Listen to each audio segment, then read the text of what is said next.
Good morning and welcome to the Garland Red Cup Variety Podcast. I am Logan Lanier. Mr. Paul Garwood is on the other side there. How you doing, Brother Paul? This morning. I'm doing pretty good. How everybody doing? Hey, turkey. I guess everybody's full from Thanksgiving. Oh, yeah. Yeah. Leftover turkey sandwiches and what is it? Turkey surprise. Turkey surprise them, but ain't nothing like them leftovers. But you can't eat them too many days after. But oh man, for 2-3 days, oh man, I'm in heaven.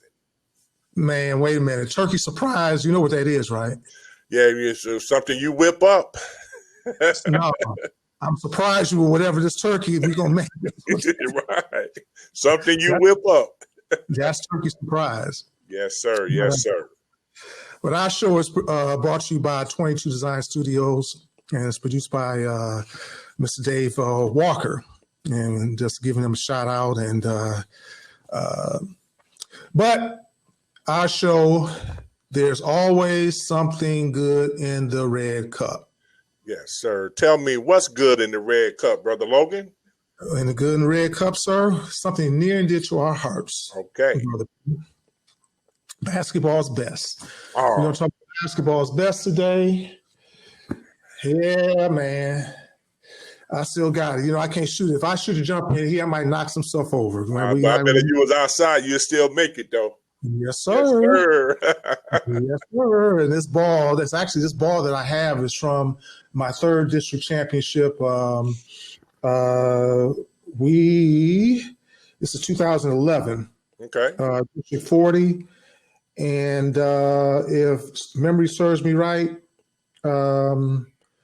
we beat Southwestern for the 3rd one.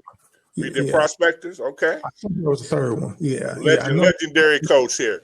You know, I remember seeing you. You coached some good teams there. Legendary, beating them Prospectors. Yeah. So we beat Northwestern one year, Southwestern. Okay. I forget the other two. Wait a minute. Was it Southwestern twice, Northwestern once? Okay. Them coach. Yeah. And it was somebody else, you know. I'm not a charge to my head, not my heart. I'm not getting to see now. Oh yeah. Anyway. Okay. Well, Brother Paul, I mean, we talk about basketball and you know, basketball started and it's in a different state as we see it. Okay. The Maui Classic is on, the Champions Classic we saw last night. Well, Michigan State knocking off Duke but there were no fans in the stands. It was different. So we're in this pandemic. So what do you think? What do you think about what this is? All of this is going on. You know, it really hit home last night. And you know, usually when you go into Duke, okay, you know how crazy them fans is. Okay, and you know it brings a whole different element of excitement to the game. And I know for a fact, you know, that Coach Izzo, Rocket Watts, man, they'd like to shut Duke up with them fans screaming. Yeah. You know, it was, you know, I was proud of the win, but it was more like a scrimmage than a game. You know, and I know that's I know you got to self-motivate yourself, but I know that's different and hard when you're out there playing.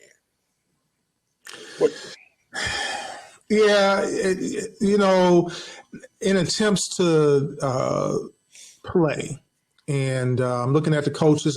I know some of them. I mean, that was me with the coaches. I like that gear. Yeah. I love coaching that gear all season. Right. I like the comfortable look. Although, as college coaches and university coaches, it's not a written rule. We wear a jacket, we wear a tie. It makes you business-like. Okay. Right. And I know that's how I was taught, but I know they're very comfortable with what they wear. Yeah. However, getting back to what we said, it's about money. It's about revenue. A lot, you know, they're on TV. Yeah. You know, a lot of these, what we're seeing are revenue-based tournaments, games. Yes. We just hope and pray that the pandemic does not, or the virus does not hit any of these schools, and they can get through the season. Okay.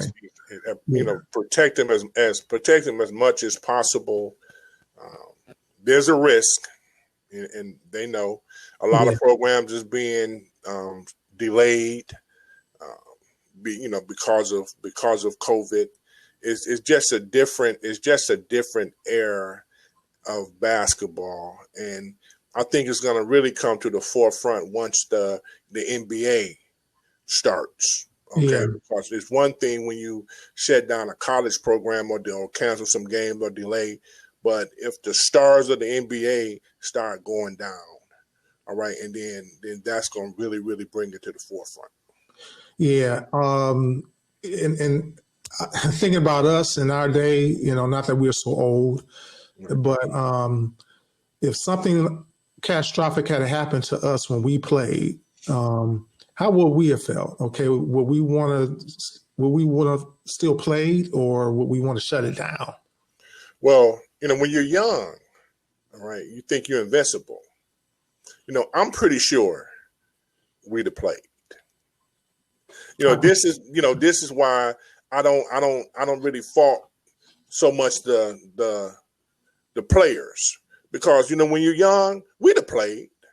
All right, because you thinking, if I get this, I'll beat it. Okay, they want to play the game that they love.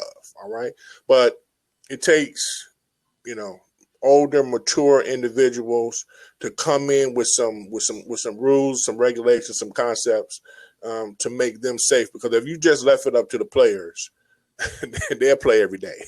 You don't make no difference about COVID. And we'd have done the same thing. Yeah.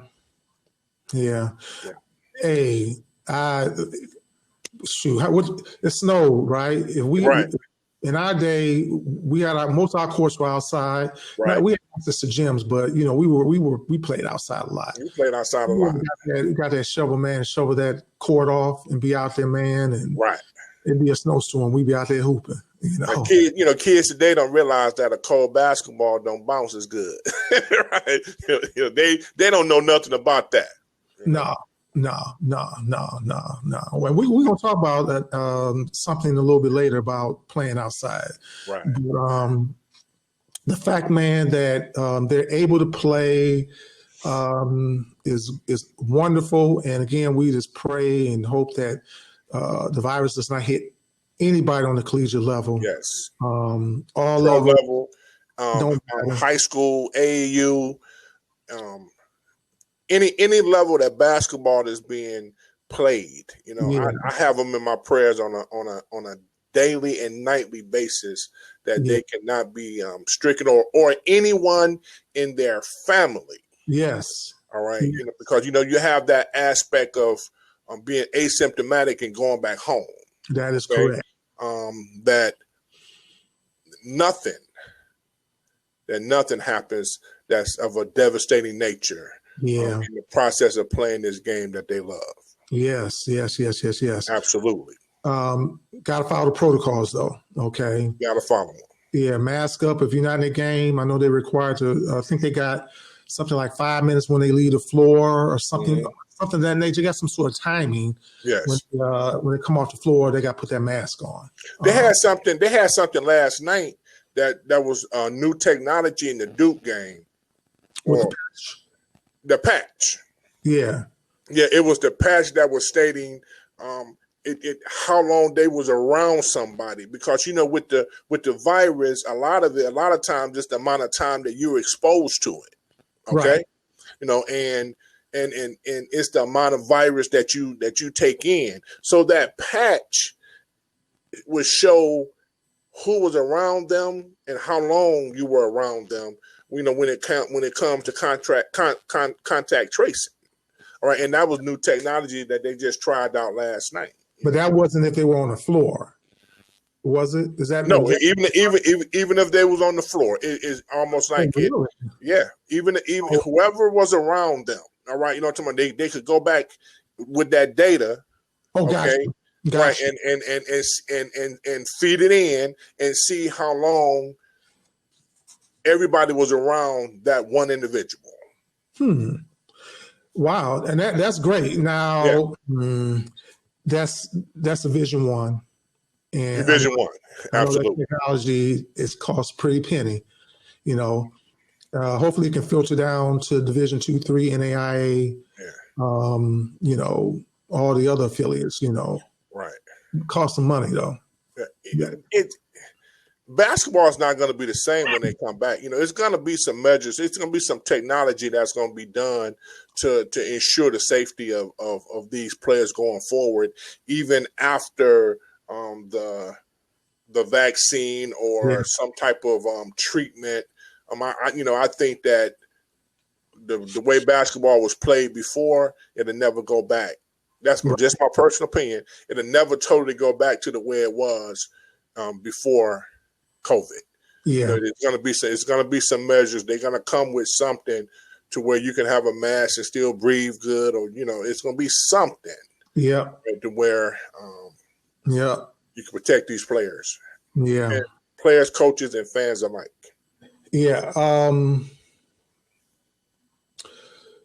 Let's hope too. Oh, this is the other thing. Okay, basketball on that level and in the pro level, it's not the same with the fans. There's got to be some fans. Oh yeah. Do you think that technology will carry over to the fans, or that part's going to be kind of difficult because you got arenas that seat 65, 70,000 people.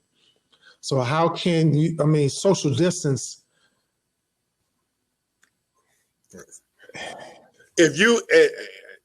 What's going to come down to this?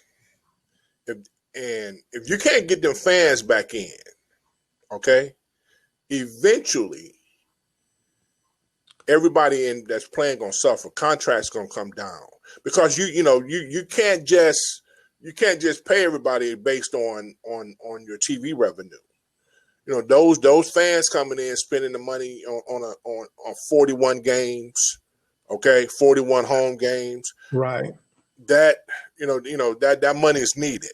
All right. So if they're not able to get fans back to the games, economically the NBA gonna change. Yeah. And the college programs gonna change too. Even all the way down to the AAU programs. AAU programs depend on AAU and high school depend on people coming in to see them games, that revenue. Yes, sir. Yes, sir. Well, I mean, again, we hope and pray that they get through the seasons. Absolutely. Going to be kind of interesting how they do the tournaments. I don't know if they figured that part out yet.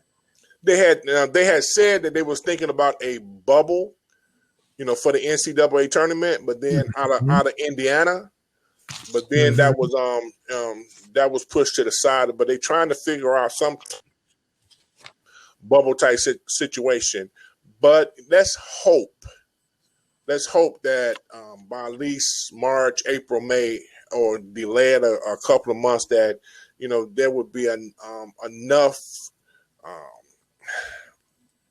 enough people take the vaccine, it'd be some treatments, it'd be some different things to where we can have a better handle on this devastating disease. Right.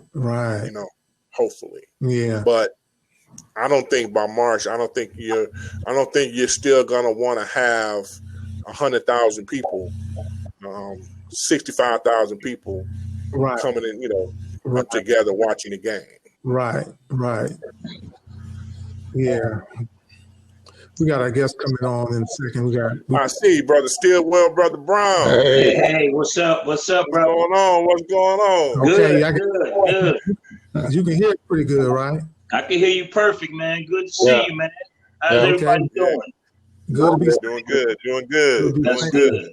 Good. Yeah. We got two more gentlemen coming on here right behind you all.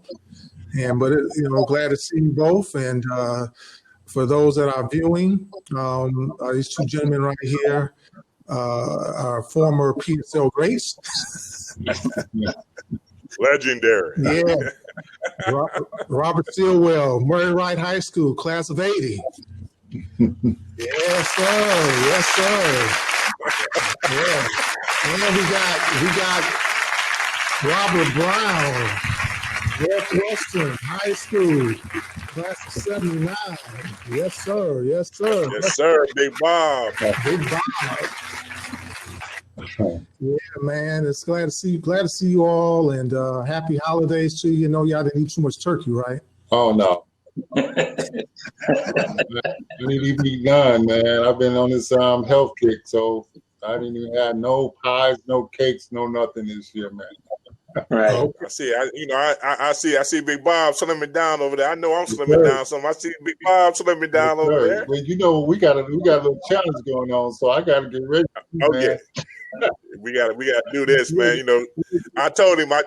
Even at 59-60, by next summer, I'm gonna come through and put one on him. Even if it's an 8-foot rim, I'm gonna dunk on him one time. Well, I can't probably go dunking, but maybe a post up or two. But that's it, man. At this stage. You know what we do? You know, just bring that rim down, bring that 8-foot rim down. But I don't know, because this next one just came in, Mr. Glassnor. He's still dunking on 10-foot rims. What's up, Paul? Hey, what's going on? It's Mr. Rodney Glassner, St. Clair High School, class of 86, correct? Yes, Sir. Yes, sir. Yes, sir. Yes, sir. Welcome to the show, Mr. Glassner. I think your video there is coming in and out. Are you on your phone or are you on your computer?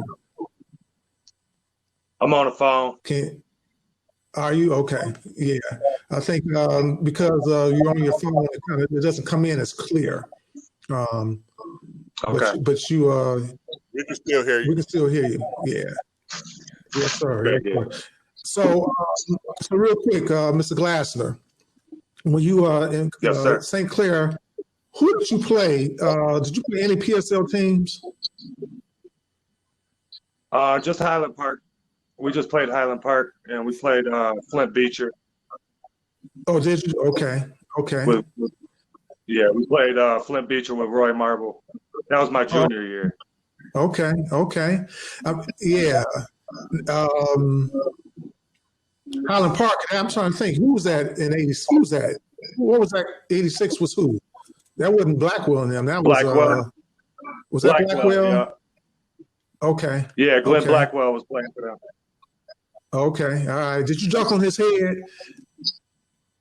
I dunked on their whole team. Oh.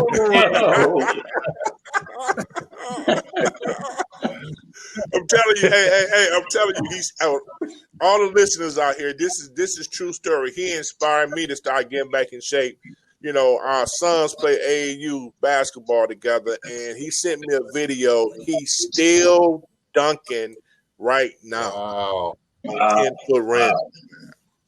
Damn. It hurt real bad though. It hurt real bad. Oh man. Yeah. Hey, I got a line of questions. I'm trying to wait for our last guest to come on. He should be on here in any second now. But I'm gonna go ahead because in the interest of time, because we got to be off at 1:00. So let me pose this question to you all. Okay. What was the strongest part of your game? Robert, Bob, I'm gonna start. I gotta say Robert and Bob because both of y'all are Robert. Okay. Stillwell. Yes. What was the strongest part of your game, brother? Well, I think mine was just I was what you call the trash guy. I wasn't physically gifted like the Marlon McLeans and Silliman State, and I would do the dirty work, you know. So obviously I did 1 year with them guys. I didn't get a lot of clock, and then I finally realized my calling. And Coach Dooley said, "Hey man, you need to get on this gridiron." And I ended up going to play football. And I was the guy that did all the hard work, the guy that took the charges, the guy that did the little things that nobody else wanted to do, so to speak. Wait a minute. That glue guy. Yeah, I was saying dirty work. Yeah. We didn't have Cedric Maxwell. Yeah, we had our days with Murray, man. That's why we had to say what type of dirty are we talking about? Yeah. Yeah. Whatever, hey, coach, whatever it took, man, to try to get some minutes behind them cats, man. You know, Okay. Coach Duncan, man, he wasn't playing around, bro. No. He didn't I know play I did. around I with you. did Hey, brother Stillwell, I did a lot of dirty work with Michael Williams, man, at Schoolcraft. We used to almost fight every day. Every time we practiced, man, Michael Williams was doing something. And you know Mike? Yeah. Yeah. Vaguely, yeah. Yep. He came out in 79. Okay, Mike. Yep. All right, Big Bob, what's strongest part of your game? Was really the post and rebounding, blocking shots. That was what I was geared to do. What I was told to do.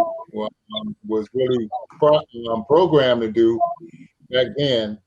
But afterwards, I worked on my offense after college and discovered that I could score the ball a little bit. So, but basically, my strength was anywhere in that paint. Anywhere in the paint. Yeah. Well, I kind of know because we played against each other. And he You remember, huh? Hey, brother Logan, he forgot to say one thing: scaring everybody.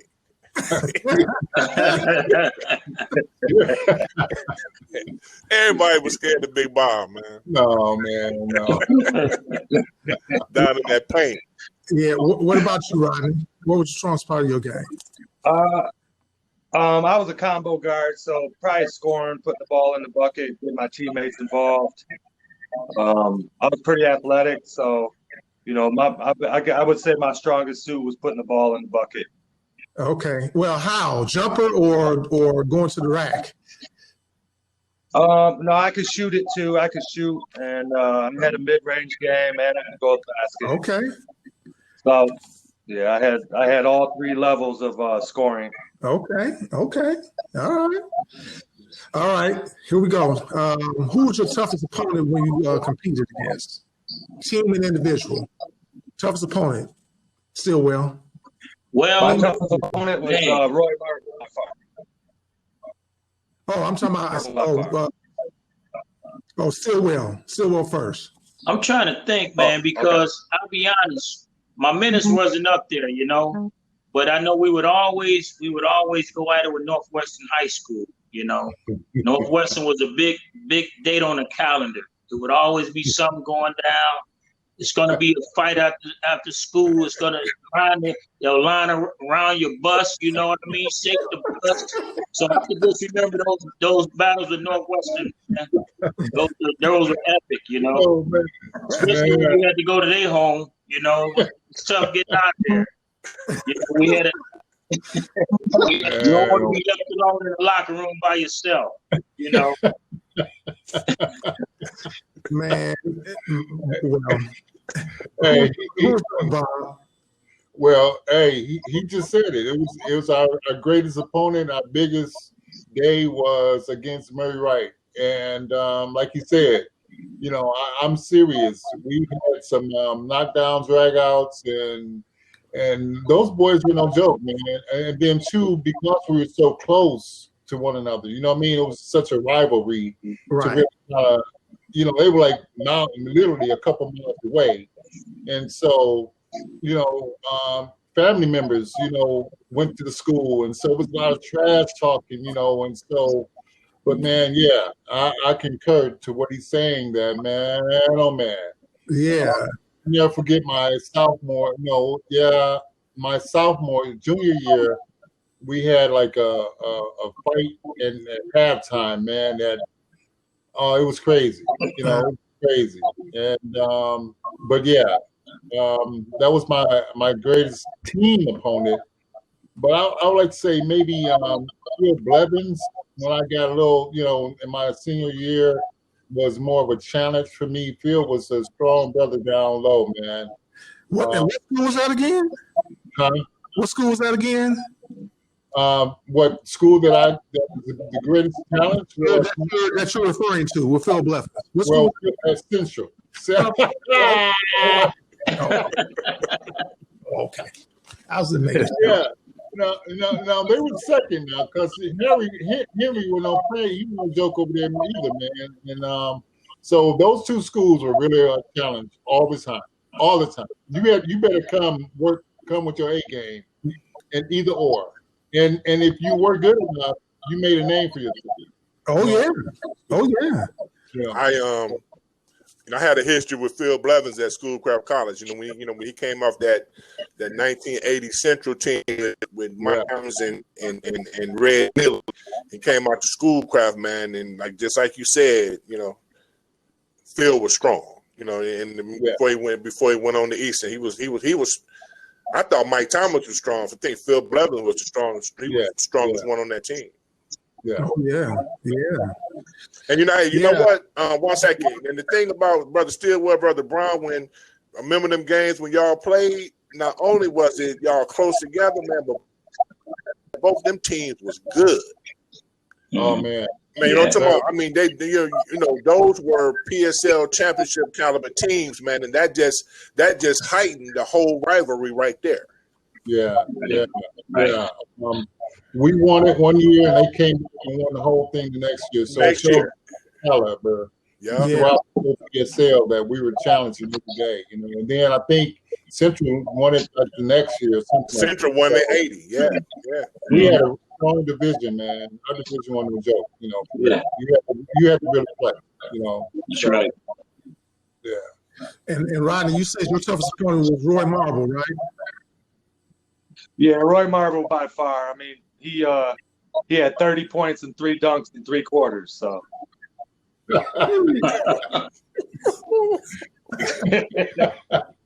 And he went and sat down. After that. Oh. Yeah, he had man. Marvel had that outstanding career in Iowa, man. He definitely wanted to. Everybody that down Detroit know about them Flint teams, but we used to sleep on Beecher because they were Class B. Everybody talked about Flint Northwestern, Flint Central, right? But Flint Beecher, they was Class B, man. Yeah. But they was man. Whoa, they wasn't no joke. Well, they went on to win the state that year in '85, so they were state champions that year too. Absolutely. Wow. But yeah, he was just different. Sir. He was just different. Okay. Hey man, that's different. God rest his soul. I played against him before I started when he played in Iowa, and he was something to be dealt with, So, and again, gentlemen, our topic today is basketball's best. So let's turn into the college and pros for a minute. So I'm going to ask you all a question, and you all can answer it as you know.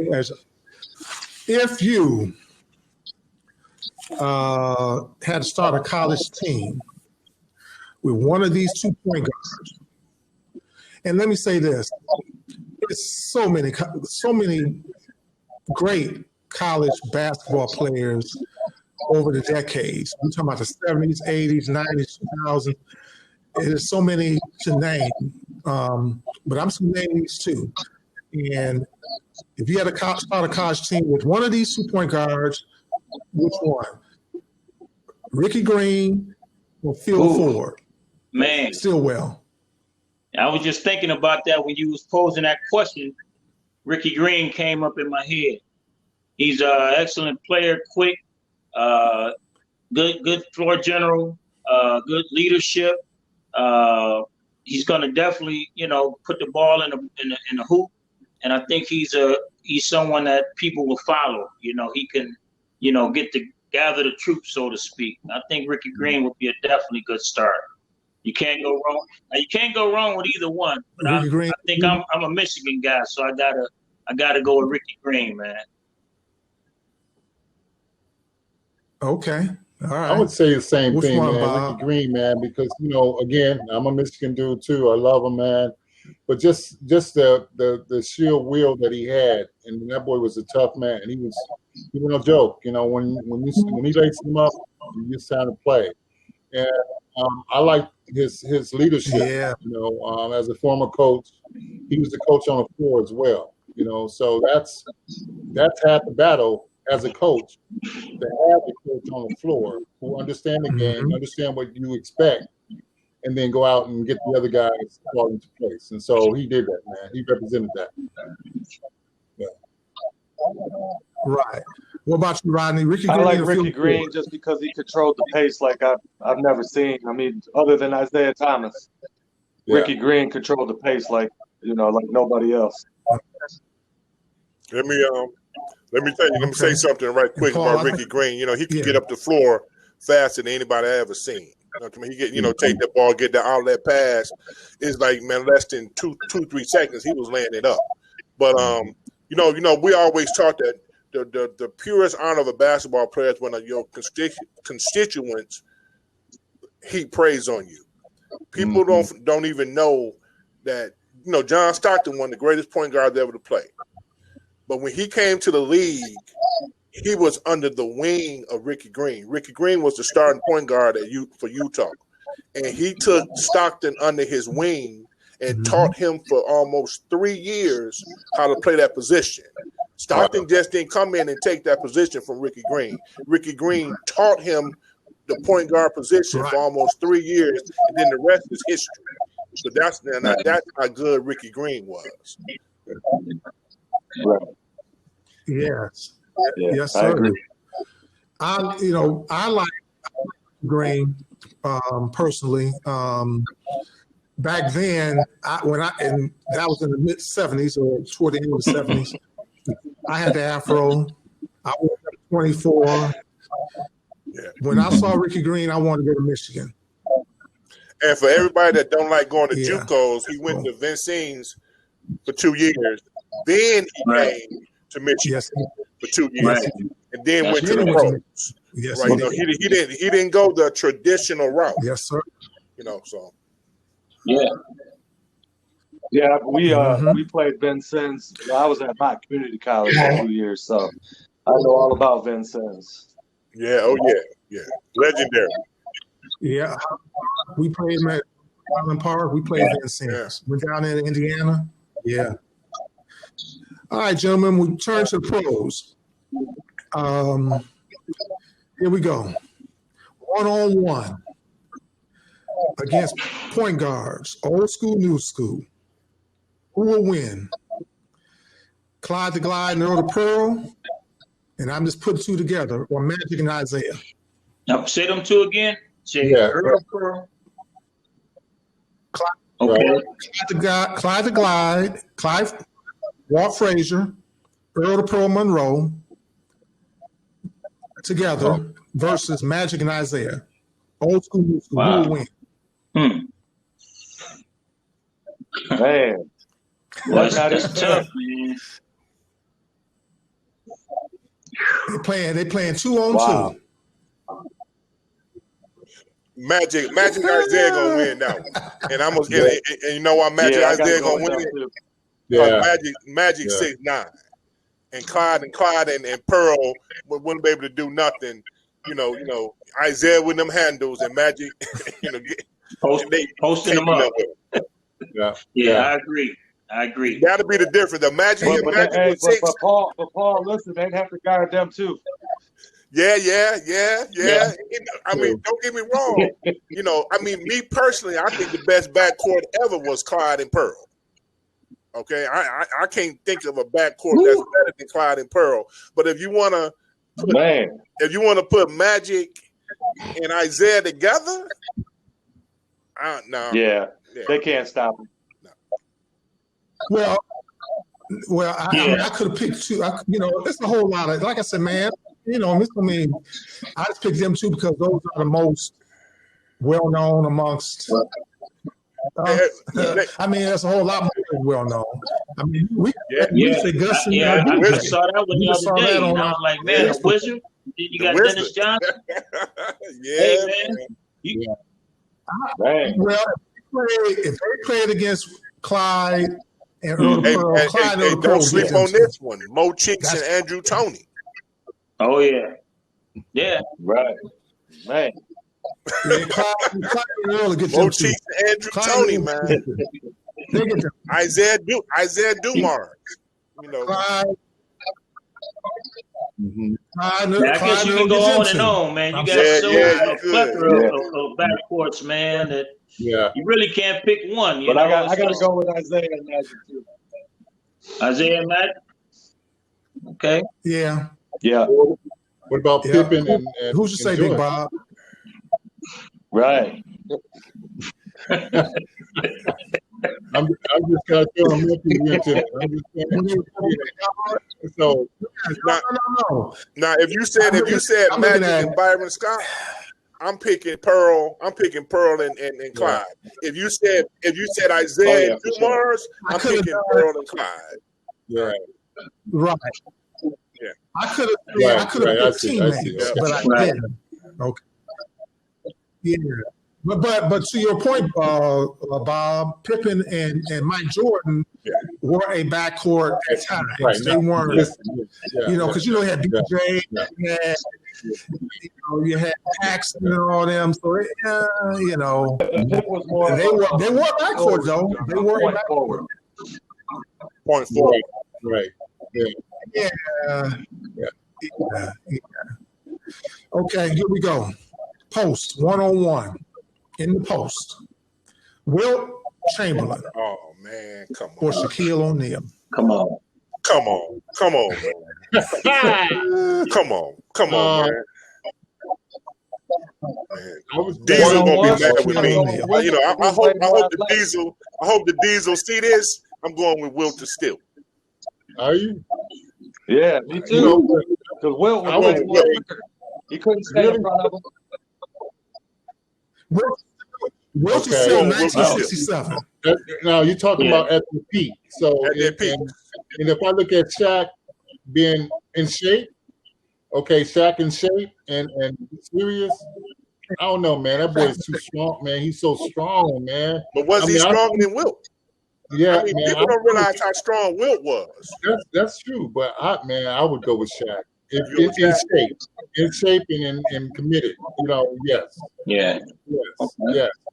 I mean, I you know, Will, you know, I never seen him play like in person, but you know, he had a little finesse to his game. But yeah, he's a strong guy for his time. But for me, as a post player, I would Shaq was no joke down there, and when he was in shape, nobody touch him. You know, so. I can't You know, put Shaq over. But to answer the question though, Logan, I mean, with the one-on-one game, I got to go with Will.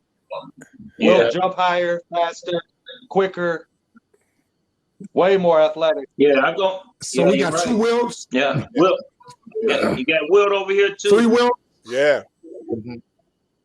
I got Wilt And Chamberlain. Bob, you got I got Shaq. Shaq. Yeah. Yeah, the 3 post Wilts and player, 1 that's a Shaq. that was a strong boy. He's a monster. Hey, down the reason why I'm picking Wilt, man, is because of what Elijah did to him in his prime when he was in shape. Yeah, that was you thinking about that. That's what I'm thinking about. What Elijah did to him. We see, Yes, sir. I look at Elijah Wan, man. He was something different, man. No one really gives him. He was different. He did. He used to abuse all the. Nobody mastered his footwork, man. He should have a video on footwork alone. Nobody. And he was Nobody- fast. And fast. And was fast. smart. He was a really smart guy. You know? Yeah. So he outsmarted him, if anything. You know? I would have loved. Right. What And I he would could have shoot. loved to see. Well, I would have Yeah. loved to see Elijah in his prime against Kareem in his prime. Yeah. Yeah. That'd have been nice. That'd have been nice. too. Mhm. Kareem would have sky hooking to death though. Well, I'm gonna take. I'm with you. I'm with you, Bob. Shaq. That boy was strong. Shaq for me. Yes. Okay. Hey, so, gentlemen, let me ask you something. And I'm fast forwarding to today. Will the Lakers repeat? Will the Lakers Yeah, they repeat? got everybody.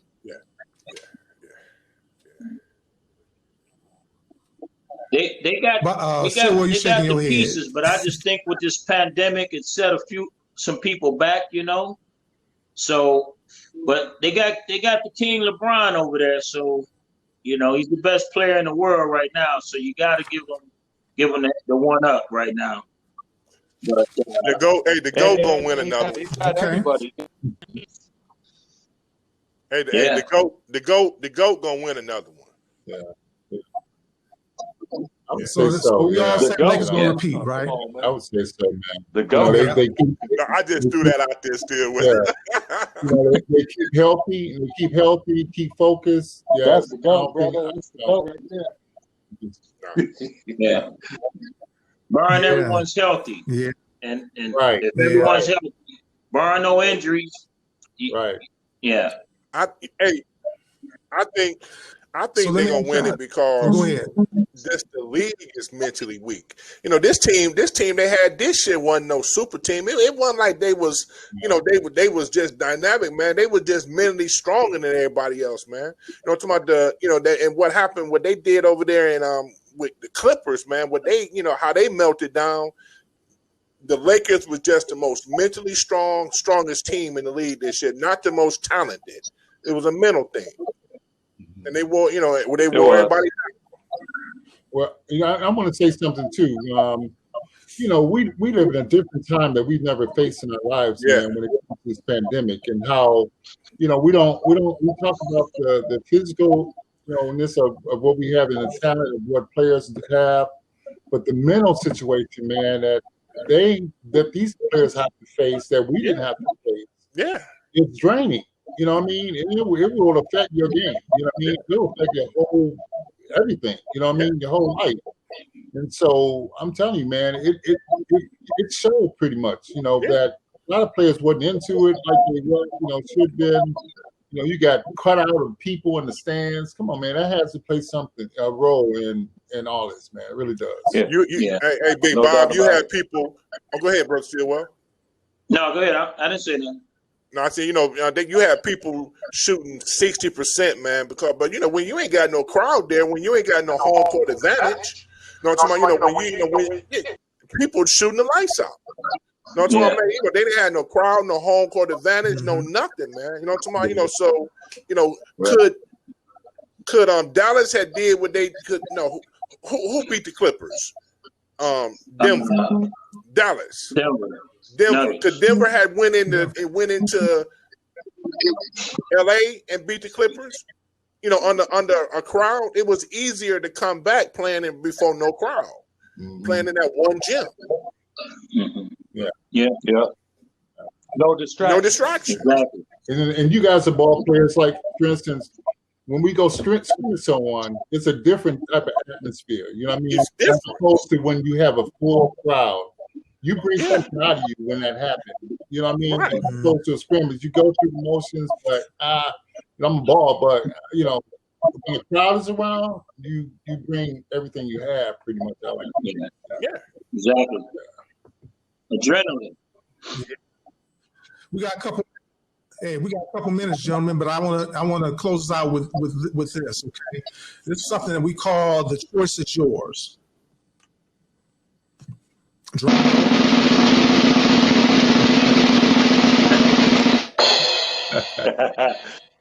The choice is yours. Okay. Bob, Stillwell. I keep saying Bob. I call him Bob. Stillwell. I'll start with you. Zone or man? I like man. I like when I coach. I like to play man-to-man defense because I want to know who go get in the dirt and who's going to grind. Anybody can play zone. Now, if I got a weak link, I'll go zone. Yeah. But for the most part, I like to play that man-to-man defense. You know who's tough at that point, who you can rely on. Yeah. Okay. Rodney, who you got? I'm Zone or neutral man? with that, but if I had to pick one, I would say, depending on the talent level I have, I'm going man. Because I got to learn it. Yeah. Okay. Well, we came from playing man. We didn't, zone. I mean, so it's already instilled in me. And as a coach, I wanted to have my guys bring that as well. However, like the other brothers are saying, it depends on your caliber play in terms of who you got and then who you playing against. You know, so I think it's the chess pieces that you have to do in terms of when you would run a man. But I would choose man over zone. Yeah. Well, Man, coaching Paul, who you AAU got? youth Who's that? basketball, my stand was if I ran a zone all the time, I'm trying to win games for me. When I ran man, I was developing my players. Okay, man to man right. defense. Yeah, You know that's to me that's the telltale sign of a coach trying to win for himself or trying to develop them players. Because you ain't finna go nowhere. And we seen them. They done play man so much. Play zone so much. Even when they play man, they wait for them to get the pass before they go guard them. They ain't no kind of denial or nothing. You know what I'm talking about? Because they so used to playing that area. Yeah, that's right. Yeah, You're right. Well, for me, man. But as a college coach, because I still into the college realm, I had to play some zone because I have a clock. Yeah. Okay. I'm trying to run some clock. So, all right, here we go. Choice is yours, Bob. Bob Brown. Crossover spin move. Today, the crossover is the move. Back then, our time, if you could spin around the player, that was the thing. So, I go back and forth. So I would say the crossover is very, very powerful if it's done right. Yeah. Okay. Rodney, crossover spin move. Crossover. Okay. I'm going same crossover. Still well. Get into the bucket, man. Crossover and get to the bucket. Okay. Crossover, but just right quick. But there's a defense for the crossover that for some reason they won't teach it. But you can defend a crossover, all right. But they won't teach it. But I'm going with the crossover. Okay. Me, I'm doing both. I do both. Crossover spin. Okay. All right. We go, Rodney. Free throws or jump shots? Say that again. Free throws or jump shots? Okay. Bob. Yeah, jump shot. For me, it would be set shot. Back in your heyday. Back in your heyday. Oh, back in the Back in your heyday. Which one? Well, of course, free throws because I got fouled a lot, so I'm at the free throw line. I didn't do any jump shots, again. But yeah, free throws. Yeah. Okay. All right. Hey man, back in the day was jump shot, but being a coach, I'm seeing them shoot threes and can't hit free throws. So right. I'm going free throws. I'm going free throws. All right. Okay, me. Okay, I got two more. I kind of know how this is going to go. Start with Bob. Oh, man, Bob come Brown. on, man. Block shot I'm skills. I'm blocking your stuff. You come to the hole, you better come right because I'm gonna get yourself off the glass, man. That's it. Okay. All right, Rodney. Block shots or steals. I love blocking shots. Okay. You ain't mean mugging when you block a shot, right? You be. Did you mean mugging? It ain't nothing like pinning one on the glass, though. It ain't nothing. It ain't nothing. Don't nothing feel as good as pinning somebody's shot on the glass. Pinning. Nope, nothing. Mine is steals. Yeah. I like to rip you. Hey, Logan used to rip you in open court. I'm talking about rip you at the half court line. Ain't nobody there but you and him. Come across that team in front of everybody. That's what I thought. Last one, chain nets Nylon. Rodney. Nylon. Yeah, I wasn't a Nylon. fan of chain nets. Big Bob. Chain net. I like them chain nets, Pingree Park, baby. Like them chain nets. Nylons, man. I like that. That sound. It's nothing like that sound when you let it go. You know it's good and it's perfect, and it hit them panties, as we used to say. Panties. All draws. Yeah. Draws. It's not like that sound, man. It's not like Telling your age now, man. yeah. Hey, man, you know what? Of course, I like nylon, but I was a playground guy, and me and Bob, we played on Dexter Davidson, and we had some chain, man. Chain. Hey, I went to gyms that had chain nets up. I was at gym that had chain nets up. Oh, wow. Yeah. wow. Hey, during the pandemic, I've been hearing a lot of chain nets because we've been outside a lot, me and my son. So we've been outside a lot on the chain nets lately. Yeah. That's good. Well, gentlemen, that's about it for us today, and we thank you for joining our show, and we thank our listeners for listening in on this. This is, again, a lighthearted conversation that we have. Basketball is best. Robert Stilwell, Rodney Glasser, Robert Brown, and Paul Garwood. Can't forget him because he's one of the basketball's best as well. Me, and, Can I say one thing before we get out of here, brother? Sure. Hey, I just want to thank you, man, Sure. for opening the door for me. Years ago, you brought me over to University Prep to be an assistant coach. Yeah. And right after that, man, the doors opened for me. I even went over there with Blackwell and coached for a year at Franklin Road. And I never got a chance to say thank you for that, man. I appreciate that. Well, you some of them players. That's what you did. I appreciate Thanks it, for man. having me on. When I was coaching, I want to say this. Me and Rodney, man.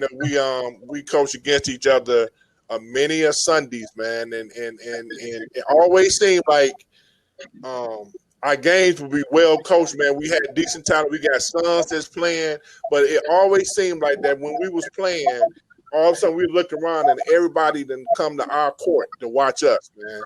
We had a lot of battles, and we talk basketball every day. We got two All-American caliber sons coming up. 1 in 8th and 1 in 7th, man. And y'all gonna be hearing about them, man. And I appreciate him coming on. Can I say one thing real quick? Okay. I want to just say we lost huge giants in the basketball world. And I know you guys, I don't know if you talked about it earlier about Merchant passing away as well as D-Rock. It's like a blow to our family because we are a family. No matter how we connect it, we're a family. Basketball brings us together. And so when you lose a loved one, it touches your heart. So because we can relate, we can relate. Two great players. So I want to say rest in peace.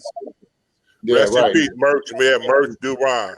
I got a quick story right quick about Big Bob. I was at Schoolcraft College, man, and I came in. I walked in the gym, man. Big Bob was there. He had come up from Pensacola, and I was saying, man, what Bob doing here? They was like, man, he think he coming to Schoolcraft, Staten, and he was there, with talking his stuff, and the only thing I could say was this. I looked at him and I said, well, there go my playing time. He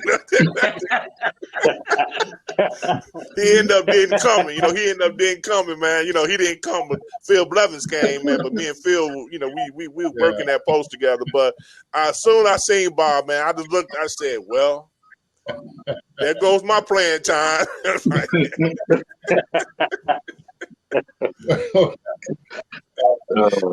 Hey,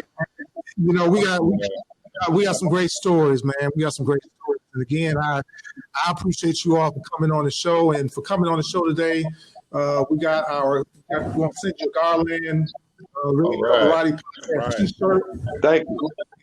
We're gonna do, I don't know if y'all drink coffee or you drink tea or whatever. We got a coffee mug. We got mugs here.